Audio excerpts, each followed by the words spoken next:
Merci de rester fidèle à nos programmes. Bonsoir à toutes et à tous. Bienvenue dans le 1945 à la une de l'actualité. Ce soir, drame à la cité Cyprès. C'est à Rufisque-Ouest. Une maison en chantier s'est effondrée sur des ouvriers. 6 ont pu être sauvés et évacués à l'hôpital. 5 personnes étaient sous les décombres. Le bilan provisoire fait état de 3 décès. Dans ce journal, la réaction du président de l'association des ouvriers en bâtiment qui demande plus de sécurité sur les chantiers. Et puis le Grand Magal de Touba sera célébré dans quelques jours. Des mesures strictes ont été prises, comme toutes les années dans la ville sainte, pour veiller au respect des règles établies. Habits décents pour les femmes, pas de faux cheveux, pas de faux cils, pas de tatouage ni de piercing. Pour les hommes, la coiffure est également réglementée. Comment les jeunes se préparent-ils à rejoindre la ville sainte pour le Magal? Vont-ils se conformer? La question leur a été posée dans ce journal. Dans ce journal également, nous nous intéresserons à la gestion des ordures ménagères pendant la saison des pluies. À Dakar, la situation est plus que préoccupante. Les déchets ne sont pas bien triés, ce qui entraîne des mauvaises odeurs et la prolifération des vers de terre. Et puis tous les mercredis, la rédaction vous propose la rubrique Découverte. Nous vous faisons découvrir ce soir un centre de préparation physique sénégalais, le Flama Training Center.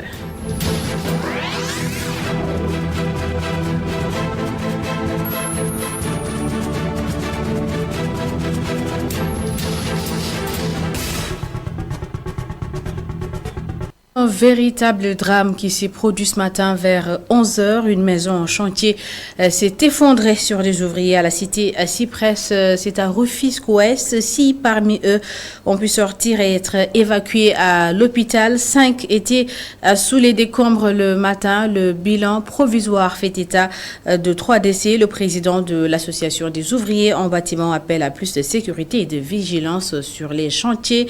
Marcelin Dour réagit au micro de Babacar Seck. Donc aujourd'hui, on est venu pour constater un effondrement d'un bâtiment ici à la Cyprès de Mbao, Zac Mbao. Et malheureusement, il y a eu des victimes pour le moment. On ne sait pas encore l'issue, mais on le regrette vraiment. D'après nos informations, on a dit qu'il y avait 11 ouvriers dans le bâtiment.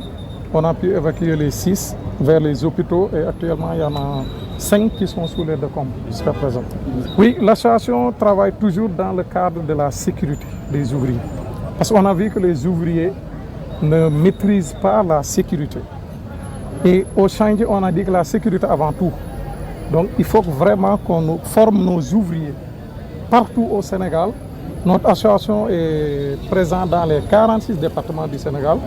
Et on appelle vraiment le gouvernement pour qu'il nous aide pour des centres de formation en matière de sécurité pour sauver des vies, vraiment.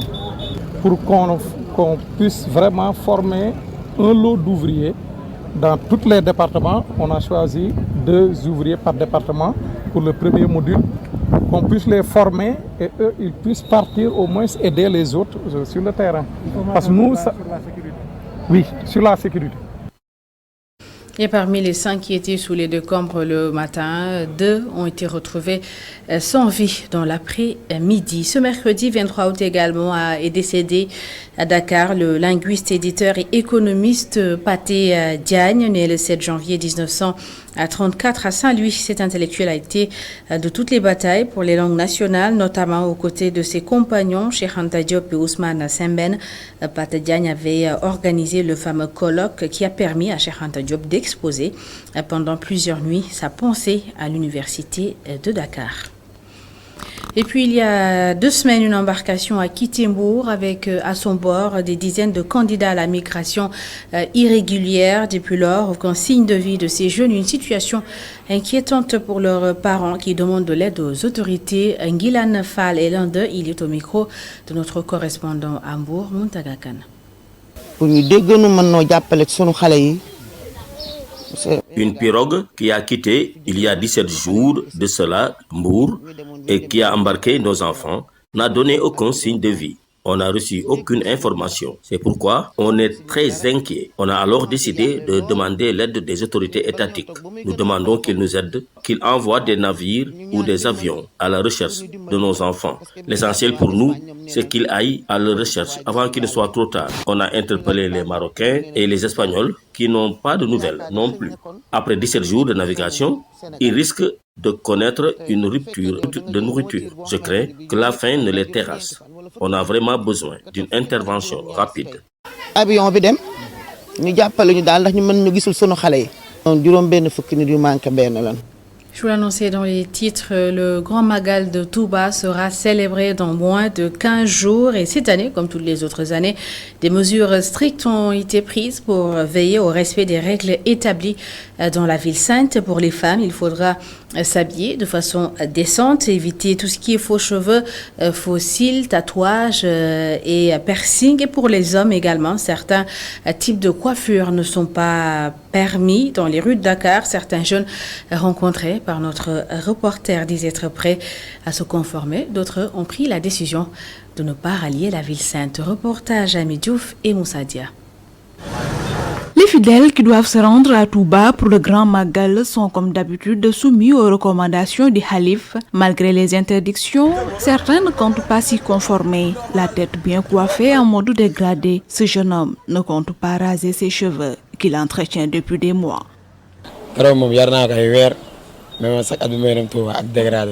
Chaque année, je me rends à Touba avec ma coiffure dégradée. Je vais y aller, mais vraiment, je ne vais pas me raser. Peut-être je porterai un bonnet pour entrer dans la mosquée. Je sais que c'est risqué. Pour Omar, un digal est à exécuter. Selon lui, c'est aux fidèles eux-mêmes de veiller à ses recommandations pour éviter les sanctions.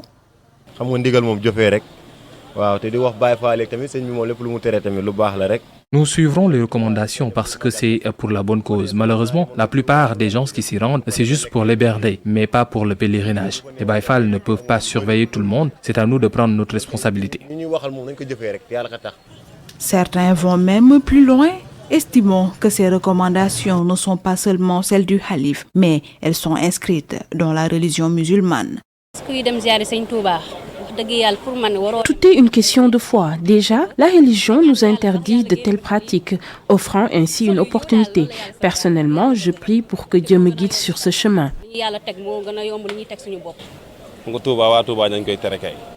Je vais enlever ma coiffure pour pouvoir y aller. Mais puisque c'est interdit, laissons ça une bonne fois. Les tenues et coiffures indécentes sont toujours interdites à Touba. Cette année, le Khalife général des Mourides a demandé aux Baïfal de veiller plus vigoureusement à ces interdits, surtout en cette période de Magal. Et dans le cadre de ces activités du mois de Safar, le mois pendant lequel est célébré le Grand Magal de Touba, les étudiants en auxiliaire de santé, en partenariat avec l'hôpital Youssou Mbargane Diop de Rufisque, ont organisé une journée de don de sang. L'objectif pour eux est d'anticiper sur les besoins en sang lors du Magal, période où on enregistre un taux important d'accidents. Youssou Manga, étudiant auxiliaire, nous explique tout au micro de Babacar Seck. Il faut savoir qu'autant le Safar est un événement qui commémore le don de soi d'un guide religieux pour sa communauté, autant le don de sang est un don de soi d'un volontaire pour sa communauté. Cela révèle l'importance capitale aussi bien du Safar qui se profile à l'horizon et du don de sang qui sauvera des vies en cette période de grand rush humaine. En direction de la capitale du mouridisme, il faut dire que ces poches de sang que nous récolterons à cette édition sauveront des vies, comme notre métier nous l'enseigne et nous le recommandons. Nous le recommandons dans nos démarches de tous les jours.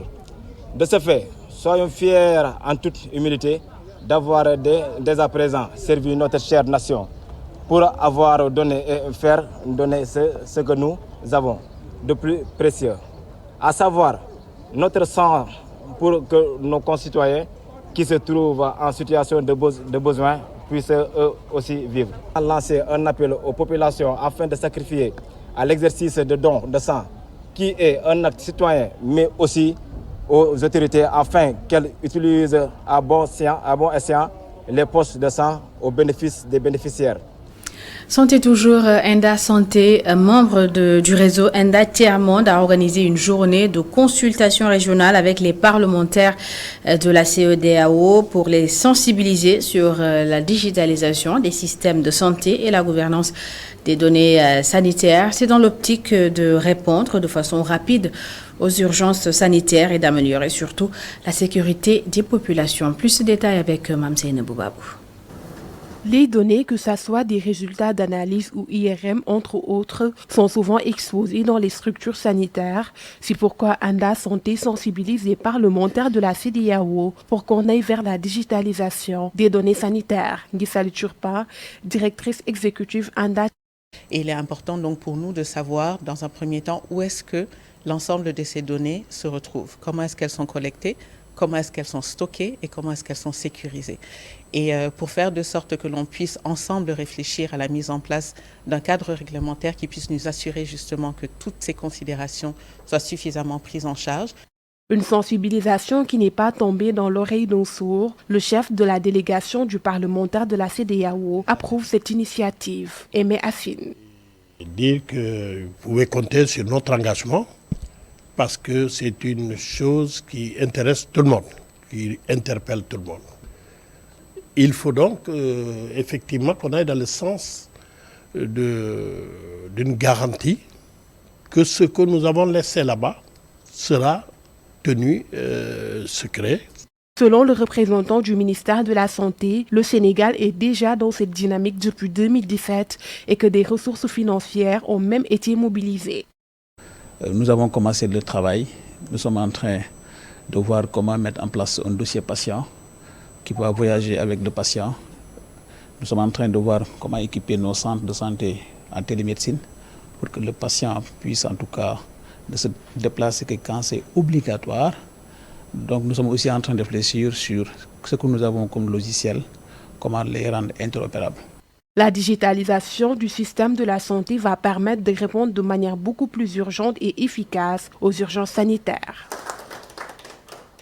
Nous restons toujours dans le chapitre consacré à la santé, mais pour parler cette fois-ci de la télémédecine. Elle a été lancée à Louga. L'outil devrait permettre de faciliter l'accès aux services médicaux et d'améliorer la prise en charge des patients. Des programmes et plateformes numériques ont été mis en place pour faciliter la promotion de cette pratique innovante. Mam Abdoubodjan et Kharatiam.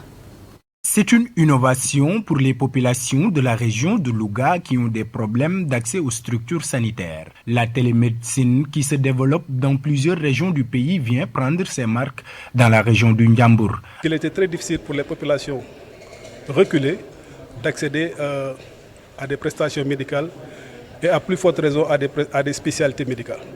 Avec la plateforme dorénavant, les patients, quelle que soit la localité où ils se trouvent, pourront à travers une connexion à la plateforme, pourront accéder à un médecin et faire la consultation ou bien la téléexpertise en ligne. La plateforme est accessible par email ou par téléphone. Les utilisateurs peuvent donc accéder aux services en toute confidentialité. Pour l'agrément de la CDP, la Commission des données personnelles, nous avons fait la procédure et nous avons obtenu l'agrément depuis 2022, ce qui montre que nos procédures respectent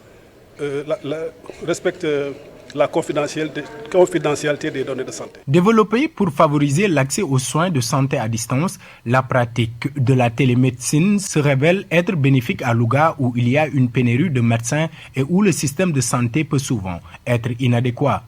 De faire un focus sur la santé reproductive, maternelle, néonatale. Mais il va sans dire que par rapport au potentiel de la plateforme, il va sans dire également que d'autres spécialités également pourront être en fonction des besoins, en fonction des demandes des populations, pour être intégré progressivement. Ce système interconnecte 83 structures de santé publique dotées d'une plateforme de pilotage du réseau. On a prévu d'enrôler dans la plateforme 83 structures de santé sur les 155 qui existent, mais on a également prévu d'enrôler 28 structures de santé privée également qui seront enrôlées dans la plateforme. Des campagnes de sensibilisation seront lancées pour promouvoir l'utilisation et les avantages de la télémédecine. Ces campagnes visent à encourager les patients et les professionnels de santé à utiliser cette pratique innovante et à sensibiliser le public au fait que la télémédecine est un moyen plus efficace et plus sûr d'accès aux services sanitaires. Parlons à présent de la gestion des déchets en cette période d'hivernage, chose pas du tout facile. Et dans les maisons ou dans la rue, la situation est préoccupante. Les déchets ne sont pas triés correctement, ce qui ouvre la porte aux mauvaises odeurs et à la prolifération des vers. Aïssatou Kane, reportage. À Grand-Dakar, les bacs à ordures débordent de déchets, reflétant les défis de gestion des déchets au sein des foyers. Certains ne voient presque jamais les camions de ramassage, d'autres négligent de jeter leurs déchets, favorisant ainsi la présence de nuisibles, déplore ce cordonnier.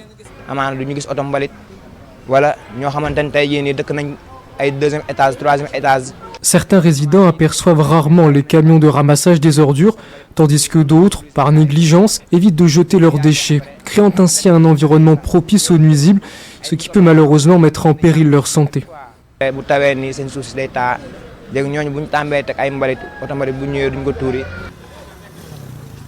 Assise juste à côté, pour cette dame, c'est aux ménagères de recycler les déchets pour prévenir les mauvaises odeurs et la prolifération des vers.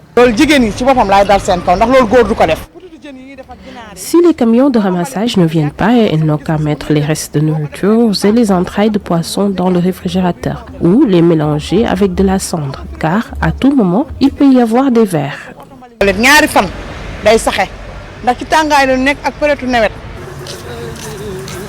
Non loin, un jeune tailleur se demande si les jeunes sont conscients des dangers que ces déchets peuvent causer. Lorsqu'il pleut fréquemment, les poubelles posent problème car elles favorisent la propagation de maladies à travers les vers, les mouches et même les moustiques. Mayombe prodigue des conseils aux femmes. Il est nécessaire d'utiliser abondamment de l'encens. De plus, étant donné la présence considérable de bacs à ordures dans les rues, il faut s'assurer d'y déverser les déchets chaque jour.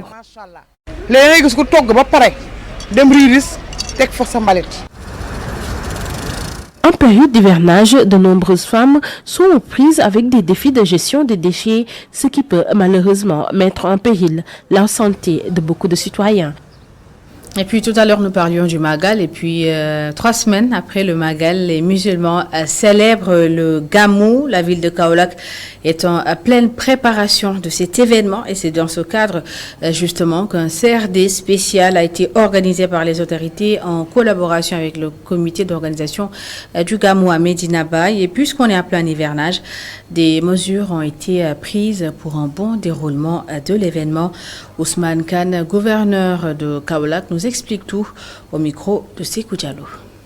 C'est un CRD qui a réuni l'administration régionale et le comité d'organisation des manifestations et activités de la Faïda Lokomaf à l'effet de réfléchir ensemble sur les dispositions appropriées à mettre en œuvre pour le bon déroulement du Mawlid Nabi prévu vers la fin du mois de septembre. Sous ce rapport, il fallait réfléchir ensemble sur les modalités pratiques à mettre en œuvre pour nous permettre d'avoir une organisation parfaite, en tout cas où les pèlerins se sentiraient à l'aise. Donc nous avons passé en revue différents secteurs qui ont trait à la sécurité, à la santé, à la voirie, à l'assainissement, donc sur tous les aspects en tout cas qui devraient concourir à une bonne tenue de cette manifestation. Le contexte a été bien pris en charge par les chefs de service dans leur réponse. Au-delà de l'hivernage, il y a même le contexte épidémiologique qui a été rappelé par les directeurs de la santé et les médecins-chefs de région, de district, marqué par l'apparition de maladies hydriques et diarrhéiques comme la crimée de Congo. Nous avons beaucoup insisté également sur les aspects des infections et des insectisations, donc pour nous permettre d'anticiper ou de prévenir ces maladies diarrhéiques ou hydriques. L'essentiel du dispositif sécurité sera assuré par la police parce que nous sommes en zone police, c'est dans la commune de Kaolack. Et à ce niveau, la police, en rapport avec le GMI, va mobiliser 800 éléments. Et puis la nuit dernière, le gouverneur de la région de Dakar a procédé à la libération des emprises sur les trajets du BRT au rond-point Liberté 6 par exemple. Toutes les installations ont été détruites ce matin. Les vendeurs n'avaient que leurs yeux pour constater les dégâts et demander un recasement. Abraham Polpouille.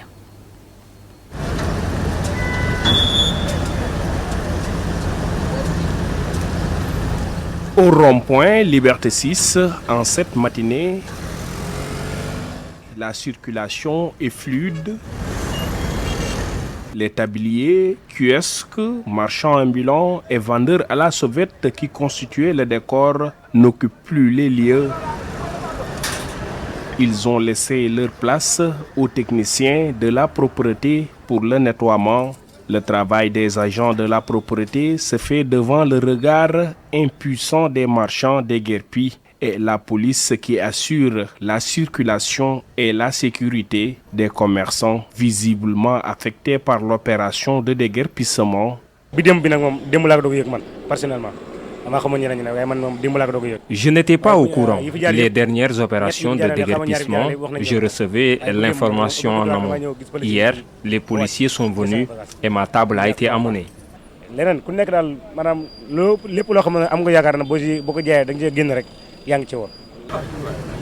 Pour continuer leur travail, les marchands demandent à être recasés. Avant l'opération, les autorités doivent nous avertir, mais rien. C'est cette situation qui pousse les jeunes à prendre les pirogues.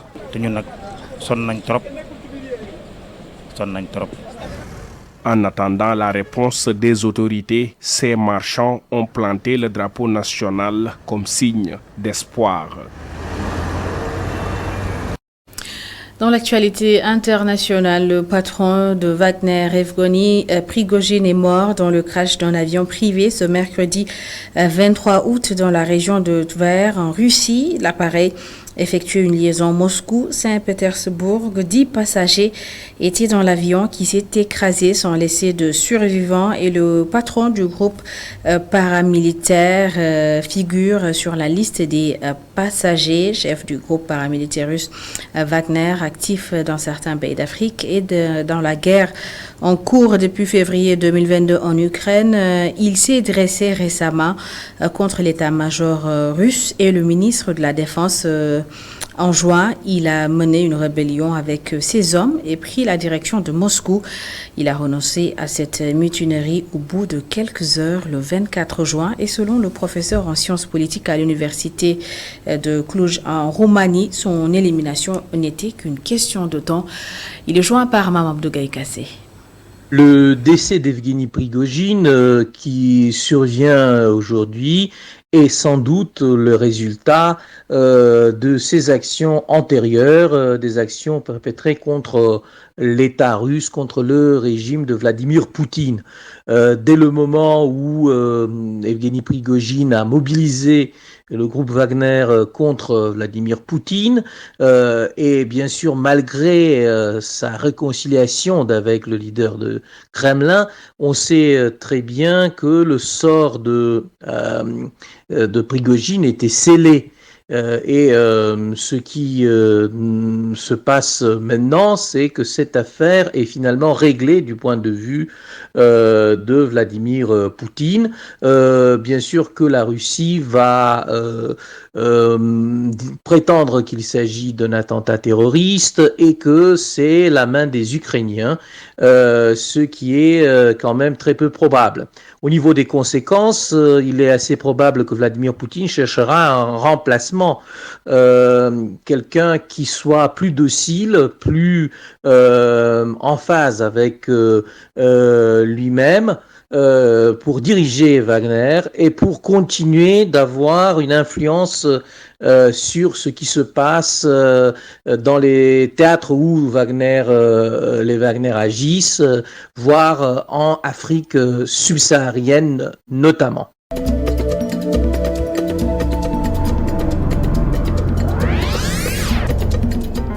Nous vous emmenons ce soir à la découverte du Flama Training Center, un centre de préparation physique sénégalais qui accompagne des professionnels du sport pendant les vacances. Le centre a été créé par un ancien joueur. Il était semi-professionnel qui, après sa carrière, a décidé de se lancer dans le métier de préparateur physique.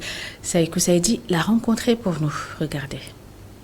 J'ai intégré des centres de formation de clubs professionnels comme à l'époque l'US Créteil, Real Valladolid ou encore l'US Orléans. Après cette courte carrière de footballeur, Hussein n'a pas perdu du temps.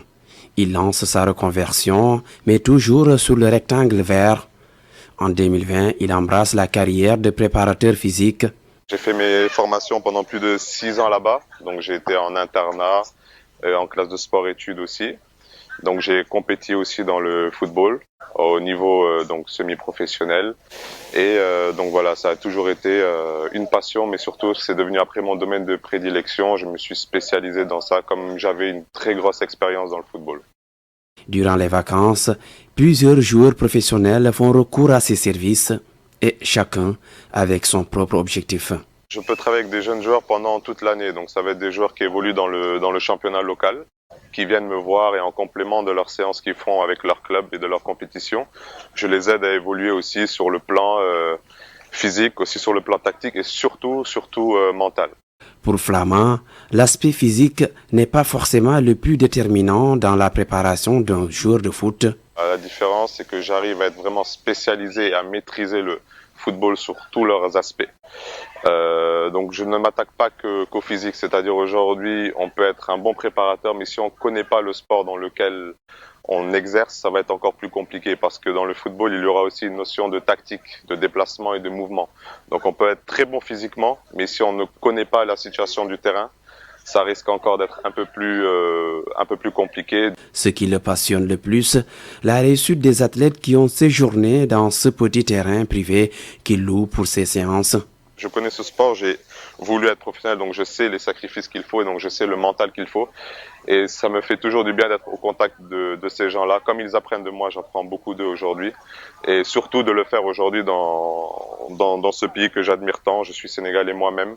Donc mon but, ça serait vraiment de les aider à nous faire rêver comme ils le font aujourd'hui, toujours au plus haut niveau. Vous l'aurez remarqué sur sa page Instagram, chaque année, plusieurs footballeurs professionnels font confiance à Flama pour préparer leur saison à venir. Tous témoignent de son professionnalisme et repartent tous satisfaits.